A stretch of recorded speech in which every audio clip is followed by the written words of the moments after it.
Hey guys, I'm Drea Renee for Poker Central, and I'm here with a man you guys all know and love. Last year, final table finalist, John Hesp. John, it's so great to see you. How does it feel to be back in the mix? Absolutely wonderful, and especially to see you as well, Drea.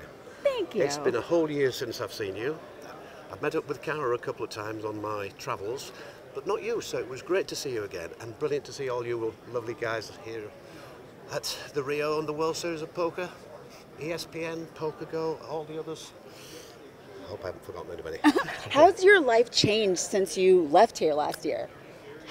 Well, not that much really, apart from the TV, radio, newspapers, and the movie deal that I've just been. I just heard about that. Yes, well, one of the reasons I came, aside from the poker and the main event this year, was to meet a couple of Hollywood movie producers. Wow.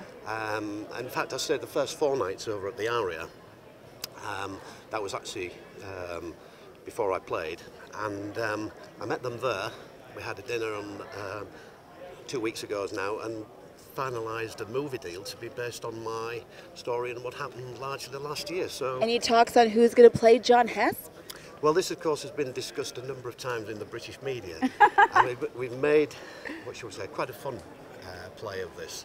And I said initially, and as early as last year, that because it was mooted as long ago as that who would I like to play myself? And I said, well, perhaps George Clooney would make George it. Clooney, okay. But then if he's not available, I said, available. Tom Hanks would be perfectly acceptable. Tom Hanks will do. But then, that being said, the movie producer whom I've sort of agreed and signed with has said, well, yes, they don't disagree with those, but they think perhaps a British actor might be more appropriate. And I don't know whether or not, I hope he wouldn't sort of be upset if I mentioned the fact that he considered that Pierce Brosnan might be Oh, I like him. I said, well, yeah, that would be quite, yeah, he's an ex-James Bond, that's quite macho, isn't it, really? So.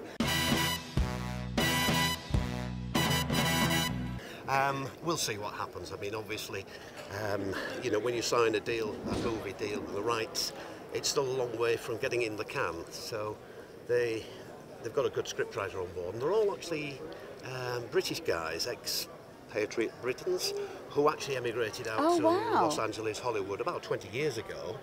And these guys have worked very hard in the industry, and although they're not the sort of Steven Spielbergs and sort of Bruckheimers of the world, they're certainly in the middle tier and doing very, very well. So what better to have, some British scriptwriter and a couple of British producers and, guys doing it. So all being well, we should see it produced. That's amazing. And talk to me about this year's final table. Have you had a chance to talk with any of the guys? You obviously know what they're going through. What do you think about this final table? Yeah, well, I just saying to Remco a few moments ago, this last week I've been here on the family vacation with my wife and daughter and kids, and so we haven't really been able to come in as often as I'd like, but I did pop down on Wednesday night, and I think that was day one of the final table. And I did meet, I think, probably 7 or 8 of the guys, including, Mr. Miles, who, of course... Oh, I love Tony. Yeah, Tony. I'd never met him before, but he seems a great guy and very spirited, and has this sort of passion to make poker fun. So we are, I think, on the same wavelength there. So. I don't know if anyone can make it as fun as you, John. Well, who knows? I mean, I'm a senior now, and as you know, us old guys, I suppose, we do wear out eventually. But these young guys, I think probably the average age must be around about 30.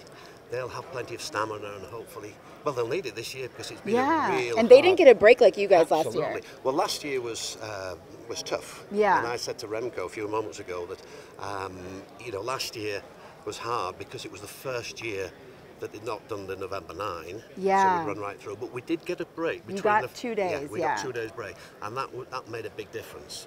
And of course, I was able to come back along with the other guys to the final table, fully refreshed, and get the show off to a bang, didn't we? Yeah, and so last question for you. Talk to me about your vibe. I see people are wearing your jacket now. That's so cool. Well, this particular jacket, it's not the same as I wore last year, believe it or not. The same funky John Hesp vibe. Yes, indeed. In fact, I'm sure it was Norman Shadd that put these on the map, because it was Norman that went out, I think, and bought one. But these are the fun jackets. Yeah. And what actually happened last year, and most of you know the story, my friend, a guy called Dave from Bridlington, he loaned me the jacket and shirts on the condition that I agreed to wear them, and I did, and of course you know what And you happened. did very well. That's right. So what I've chosen to do now is I wear these when I'm playing poker for fun.